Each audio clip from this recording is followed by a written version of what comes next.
Bom dia, tudo bem? Hoje é 14 de dezembro, estamos aqui começando mais um Cresce Esclarece. Hoje, para tratar sobre estratégias para recolher o menor imposto. Quem que não gosta disso, né? Geralmente a gente procura mesmo estratégias para não ter que pagar tanta tributação por aí. E para falar disso, a gente trouxe o conselheiro do Conselho Regional de Contabilidade, Renato Prone Teixeira da Silva. Bom dia, Renato, tudo bem? Bom dia, tudo bom. É um prazer recebê-lo aqui. Vamos começar falando sobre vantagens para o corretor. O que é mais vantajoso em termos tributários para o corretor? Ele ser autônomo ou ser uma pessoa jurídica? Vai depender bastante do valor de faturamento que ele possui, mensal, anual. Ele vai ter que fazer um estudo juntamente com um contador que tem o conhecimento da matéria para ele poder fazer as contas, porque o autônomo ele tem a possibilidade de fazer o livro caixa, que é o famoso carnê-leão mensal. E aí, com isso, ele tem algumas deduções sobre aquele faturamento e aplica a tabela do imposto de renda à pessoa física, que é a tabela progressiva. Começa em 7,5% e vai até 27,5%. Já as pessoas jurídicas não possuem deduções. Estamos falando de empresas enquadradas no Simples Nacional ou lucro presumido, a sua base é faturamento. Mas possuem alíquotas menores. Então, tem que ser feita uma conta caso a caso para poder tomar uma decisão dentro da melhor estratégia tributária.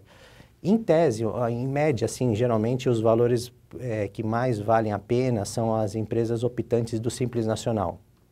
É onde você recolheria menos imposto. Mas aí depende também do faturamento. Faturamento, teria que analisar, porque se você tem um faturamento muito alto, aí você começa a ter problemas, porque o enquadramento do Simples Nacional exige uns critérios para que você possa aderir a um anexo, que seria o anexo mais barato, que seria o anexo 3. Hoje o corretor está no anexo 5, que é o maior alíquota tributária do Simples Nacional. Mas ele atendendo o fator R, que eles falam, que é você tem uma folha de prolabore, o salário, 28% acima do faturamento, você migre para a tabela 3, o anexo 3, e aí a sua alíquota vai para inicial de 6% sobre o faturamento. Na verdade, é uma coxinha de retalhos, exatamente, né? Porque a gente tem que pegar daqui, pegar dali, ver qual que é o faturamento que compensa, né? Precisa fazer um estudo mesmo, antes de mais nada, verificar se está fazendo as deduções no autônomo, quais as deduções estão utilizando, porque não, por mais que a Receita não coloque quais são, porque isso é particular de cada negócio, mas ela deixa bem claro, tem que ser uma dedução relacionada à sua atividade. Você não pode colocar nada particular que não envolva aquilo que você está tendo de receita naquele momento. Quer dizer, o melhor caminho para o corretor é consultar um especialista, né? Porque sempre. A gente sempre fala, o melhor caminho para o cliente é consultar um especialista no setor imobiliário. Exatamente. A mesma coisa aqui no setor contábil, né? Sim. Porque a gente que é leigo, a gente tem muita dificuldade de entender isso, né? Exatamente. Tem várias regras. Então, você tem que estar a par, tem que ter um bom profissional para poder auxiliar o corretor, né? Que está pretendendo abrir uma empresa jurídica ou manter-no como autônomo, para que ele busque a menor carga tributária possível para ele. Olha, já temos uma participação aqui de um colega, o Jacinto Cardoso, via YouTube. Bom dia, Jacinto. Ele diz o seguinte, para o corretor, qual é a melhor opção? É o que a gente acabou de falar. Exatamente, é o estudo. Tem que fazer um estudo tributário para poder realmente levar em conta toda a sua particularidade, né, do profissional que está executando, se ele trabalha para pessoas físicas, jurídicas, aí a gente faz um levantamento comparando as três formas, né, de tributação e vendo qual que é a mais vantajosa. No momento que eu vou declarar meu imposto de renda, eu sou corretor autônomo e eu tenho um colega que é um corretor contratado. Né? Qual que é a diferença no momento que eu vou fazer o meu imposto com relação a esse meu colega? Na verdade, a questão mais é um contratado, ele segue as regras da CLT. Então, ele tem benefícios e que o autônomo não tem. Como ele não tem vínculo empregatício, ele não vai ter 13º, férias, benefícios que tem que acompanhar o dissídio da classe. Então, em tese, o CLT ele tem mais benefícios que um autônomo, porque ele está prestando pontualmente um serviço e sendo remunerado por isso. Já o CLT não, ele tem um fixo Ele já está recebendo aquele valor mensalmente, independente das suas intermediações, e ele tem alguns benefícios que tem que atender à classe do dissídio do sindicato. E em termos de imposto de renda, É muito diferente? Difere porque, assim, um pouco porque no autônomo, o desconto do INSS é direto 11%, por ser autônomo não tem vínculo empregatício. Já o CLT, ele tem que seguir uma tabela do INSS que começa em 8%, ou seja, já não deduz tanto o INSS no momento da sua remuneração. Uhum. E o autônomo tem a retenção do ISS, dependendo do município em que ele está. Então tem que ter a retenção no seu recibo de autônomo. Já o CLT não tem retenção do ISS. Nossa, é tanto I, né? É ISS, IR, meu Deus exatamente. do céu. É para fundir a cabeça de todo mundo. Exatamente. É a estabilidade, né? A questão da estabilidade. Você está como CLT, então tem questões financeiras envolvidas e tem questões aí de garantias de emprego, né? Então você tem que avaliar caso a caso o que vale mais a pena. Mas, em tese, também, financeiramente, o CLT é mais viável do que o RPA, porque a carga tributária do RPA é bem pesada. É, porque tem muita gente que já vai contratar e fala, né? Olha, o pagamento é RPA, né? Você emite um recibo, você não tem vínculo empregatício, então você tem que reter o ISS no local da prestação, você tem que seguir a legislação local, você tem 11% de INSS, você tem a tabela progressiva do imposto de renda, que pode chegar até 27,5% da carga máxima. Nossa. Então, você pode chegar acima de 30% sobre a sua remuneração facilmente. Nossa, é pesado mesmo. É. E em termos de imposto de renda, quando chega o momento, né, da declaração, todo mundo fala que tem que tomar cuidado para não cair na malha fina, enfim. Quais são os erros mais comuns que um corretor pode cometer no momento de declarar seu imposto e aí ele acaba tendo problema com a Receita? O campeão de erros é realmente você não declarar exatamente o que a sua fonte pagadora declarou.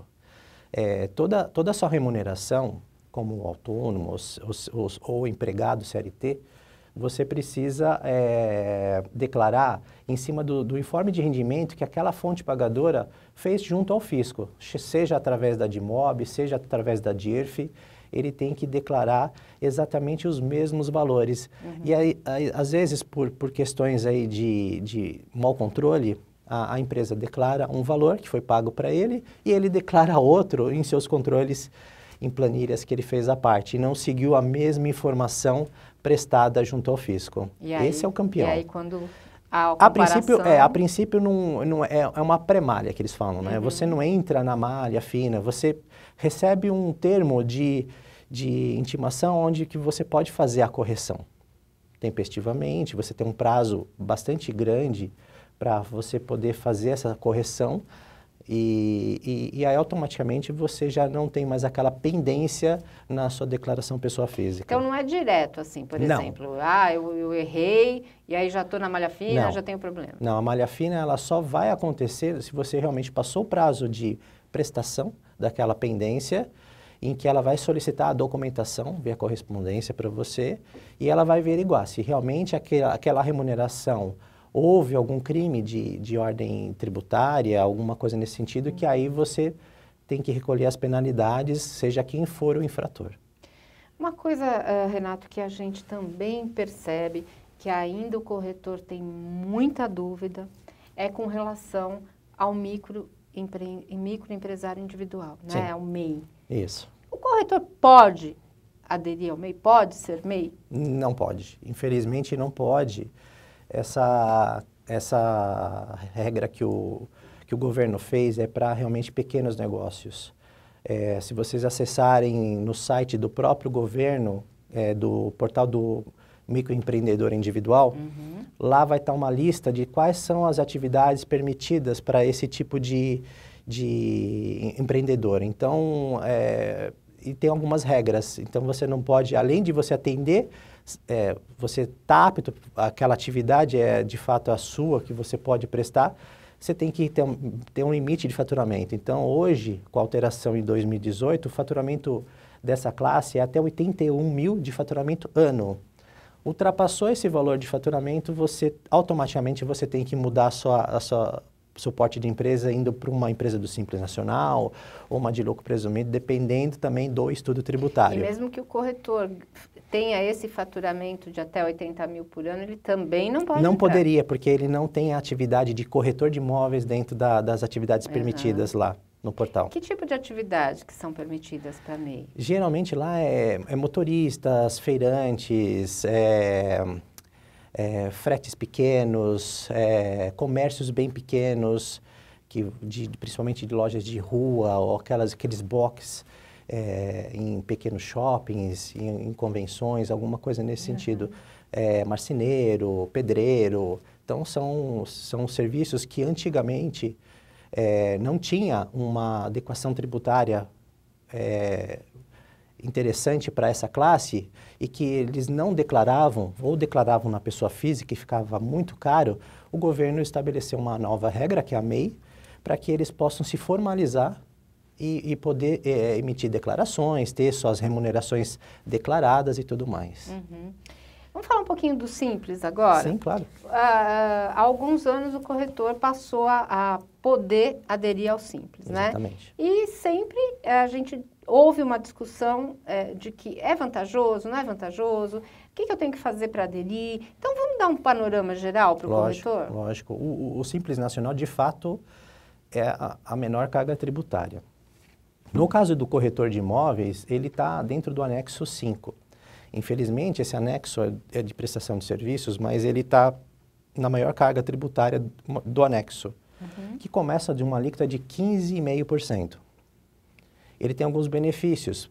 Ele paga esse imposto quando ele sacar o dinheiro do lucro dessa empresa, ele não paga nada na pessoa física. Esse é o lado vantajoso do Simples Nacional. Mas existe uma possibilidade dele migrar do anexo 5 e para o 3. E dependendo do seu faturamento, que aí vai entrar a questão do estudo, ele pode inserir dentro da sua empresa um prolabore. Esse prolabore, atendendo a regra do fator R, você tendo acima de 28% acima do seu faturamento mensal, incluindo encargos, você está apto a migrar para o anexo 3. No anexo 3, a alíquota inicial é 6%.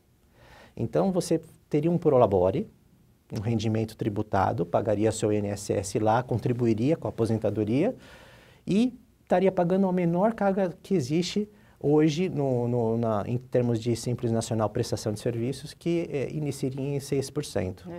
Então, seria bem bacana se alguns corretores pudessem configurar nessa possibilidade. Aí seria a menor carga realmente muito mais barata que o autônomo. Com certeza. E é vantajoso para ele, né? Porque, na verdade, ele ganha. Aqui no Cresce a gente também tem uma vantagem para o corretor, porque ele acaba podendo ter uma pessoa jurídica, ele acaba podendo, por exemplo, vender imóveis para adjudicados da Caixa. Né? Tem uma série de coisas que ele consegue fazer, né? E que talvez se ele fosse autônomo ele já não poderia. Exatamente. E o que é interessante também quando você tem a personalidade jurídica, você tem a possibilidade de você declarar a sua renda de fato. Quanto que é a sua remuneração, pagar o imposto correto e justo sobre aquilo que você está de fato tendo como remuneração e comprovações de renda e tudo mais, porque aí o contador pode emitir uma decore provando que aquele autônomo não tem X valor de remuneração de renda mensal. É bem interessante. Você oficializa, né? Então fica bem interessante para ele também nesse sentido. E com relação ao ISS, eu vejo que também é uma coisa bem variável, né? Porque cada cidade é de um jeito, Exatamente. Né? Se o corretor é autônomo e ele ele recolhe o ISS por estimativa, né, mensalmente. E como é que fica com relação ao RPA? Ele vai ter que pagar novamente quando ele receber exatamente um valor por uma prestação de serviço? Hoje o corretor ele tá estabelecido em um município que geralmente é da sua residência. Porém, a regra federal diz que você recolhe o ISS no local da sua prestação de serviço. Então, é muito importante você observar exatamente aonde você está prestando serviço. que você tem que seguir as regras do ISS daquele município.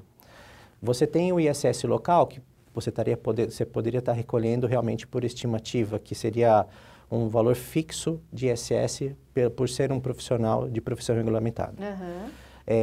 Então, nesse caso, se você for prestar em um outro município, hoje existe uma declaração que você registra a sua inscrição municipal em outro município que se chama o CEPOM, cadastro do CEPOM. Você cadastrando naquele município em que você vai fazer um trabalho de representação, de intermediação, você evita pagar 2 ISS. Então, no momento que você pagou o seu ISS estimado, você não tem mais ISS a ser recolhido. Então, por exemplo, se eu sou de São Paulo e vou para Araçatuba, isso, né, e presto uma venda, faço uma intermediação lá. Isso.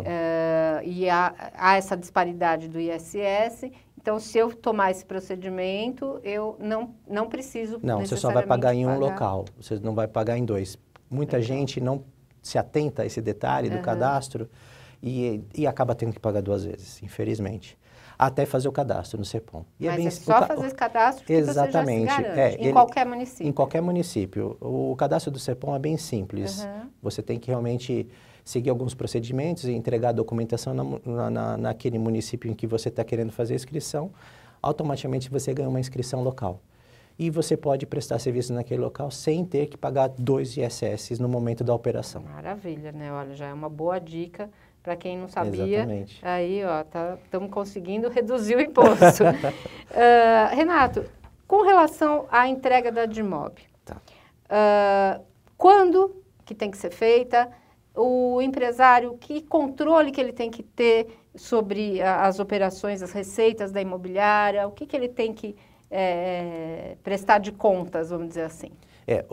Como a gente até, na palestra que eu fiz aqui na casa, a DIMOB ela é todo final do mês de fevereiro do ano seguinte, falando sempre da movimentação que ocorreu no ano calendário anterior. Nesse caso, 2018, nós vamos estar entregando a DIMOB em fevereiro de 2019. Okay.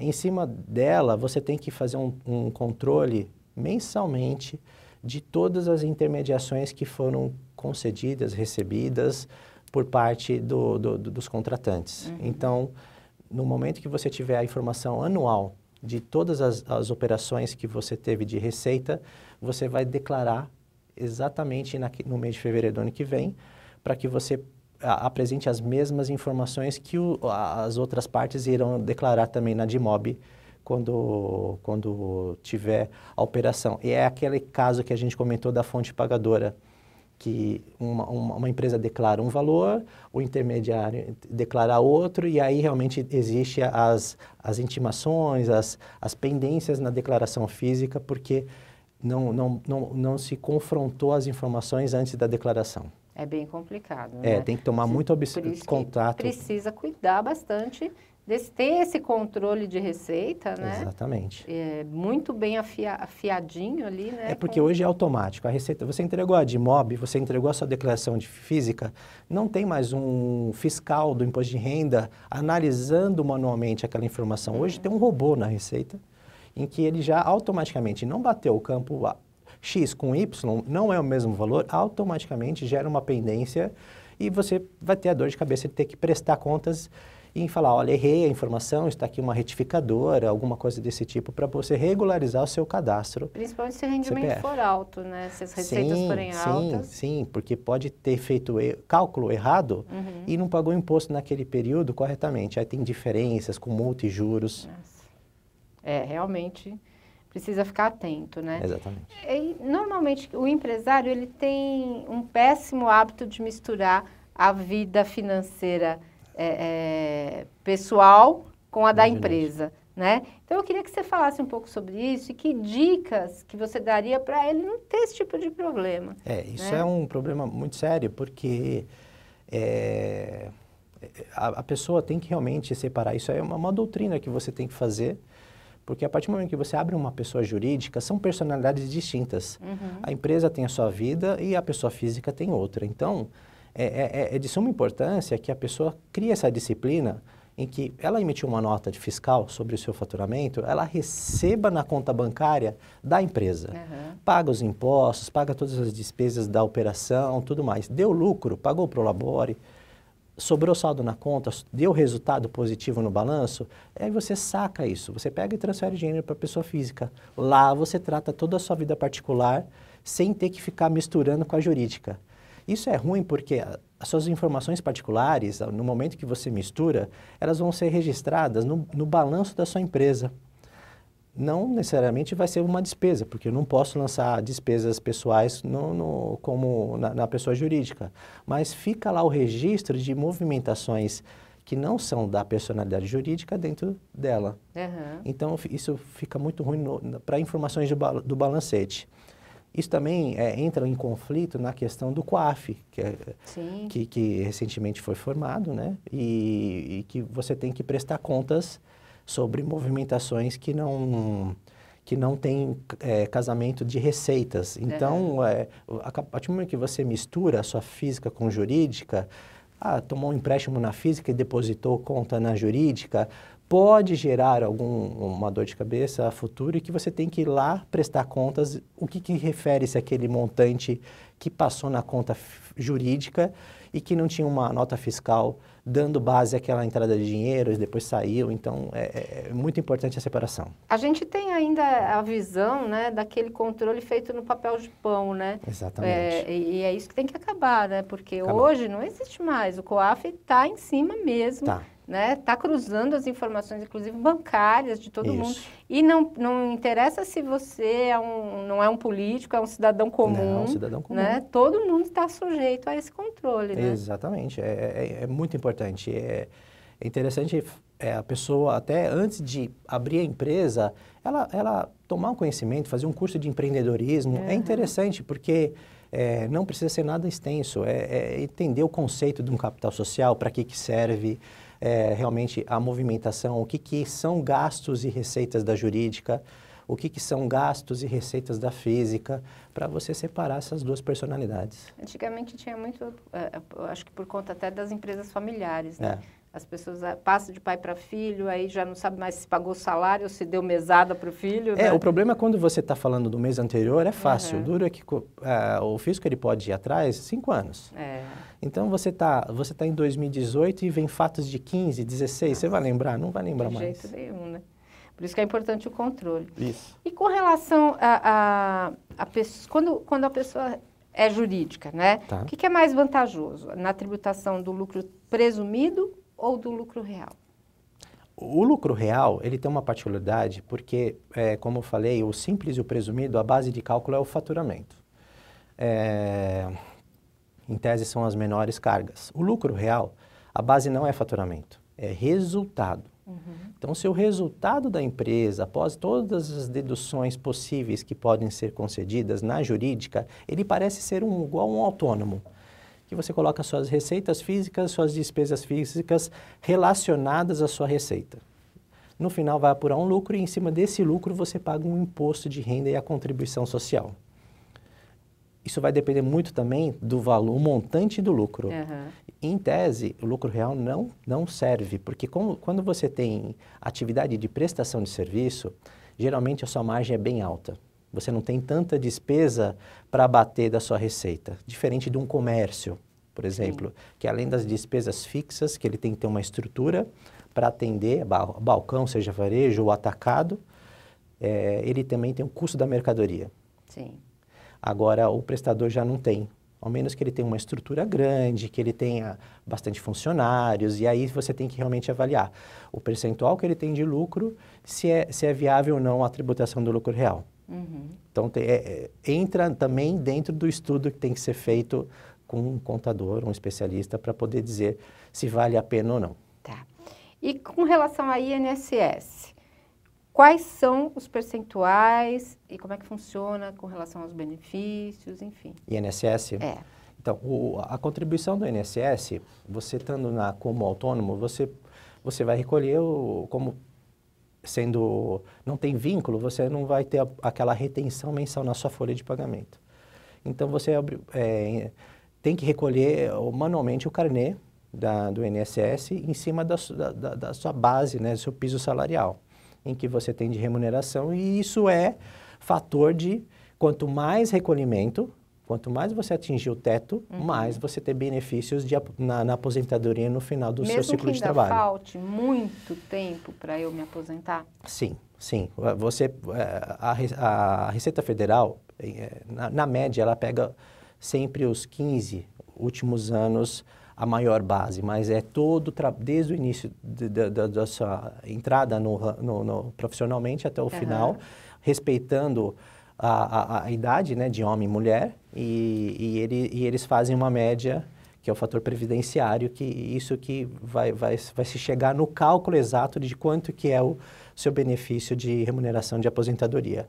Mas o quanto mais você recolher, mais essa média, esse fator previdenciário vai ser maior. Legal. Essa é a matemática da coisa.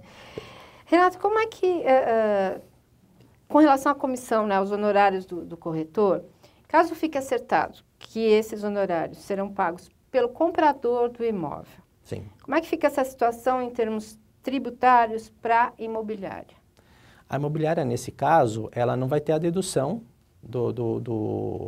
nas suas despesas da parte do corretor. Então, só cabe a ela a parte que ela tem de intermediação líquida do negócio. Então, o comprador já separando os valores, já falando, ó, eu vou pagar, então eu não vou te pagar o montante total para a imobiliária, e ela será responsável de pagar o corretor.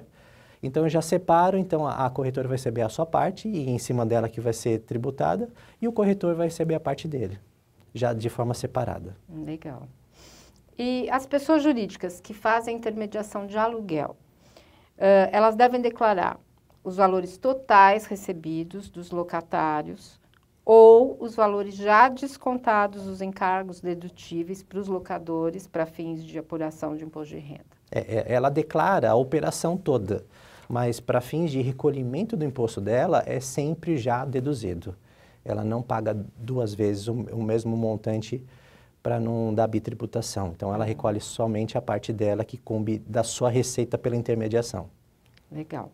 E caso o comprador assuma o pagamento dos honorários do corretor? Ele deve descontar o INSS, ele tem que reter o imposto de renda para acertar com o corretor? Aí vai depender de como que está, de fato, se ele é autônomo, se ele está como PJ, se ele é pessoa jurídica, não cabe retenção, se ele for do Simples Nacional. Agora, se ele for lucro presumido ou lucro real, aí tem algumas retenções na pessoa jurídica, diferente das retenções do autônomo, que é 11%, aquela regrinha dos 11% de INSS, tabela progressiva, ISS, dependendo do local da prestação. Então, conforme o autônomo esteja configurado para receber aquela remuneração, é em cima daquela regra que vai obedecer às retenções ou não. Legal. Bom, então, na verdade, o corretor, ele precisa estar atento a isso também? Precisa, é muito importante. Ele precisa informar o cliente? Ele precisa informar, porque geralmente o comprador, ele não sabe como que está configurado o corretor, se ele é um autônomo ou não. Então, naquele momento, ele tem que avisar, ó, sou um autônomo, tenho que emitir o RPA, e aí, em cima do valor da sua intermediação, quanto que ele vai ser remunerado, vai haver desconto ou não. E aí, existe toda aquela questão de pagar os impostos e pagar o corretor pelo valor líquido, ou se for pessoa jurídica, pessoa do Simples Nacional, não tem retenção, ele recebe todo o montante e ele paga os impostos na apuração. Nós estamos chegando ao final, mas estou adorando a sua aula bacana aqui. Deixar os espaços aqui para as suas considerações finais. Legal, agradeço aí a oportunidade de estar aqui, poder ajudar a classe. Inclusive, você vai estar conosco na Quarta Nobre também, né? Exatamente. O ano que vem. Já estamos agendando uma palestra aqui para o ano que vem. Vai ser um prazer recebê-lo. Não, com certeza. E lá a gente vai ter um tempo maior para poder explicar no detalhe, dar exemplos e tirar as dúvidas realmente de todo mundo que estiver necessitando fazer uma adequação de ordem tributária. Legal, gente. Muito obrigada pela paciência, pela audiência. Enfim, estaremos aqui na próxima semana. Boa semana para vocês e até lá.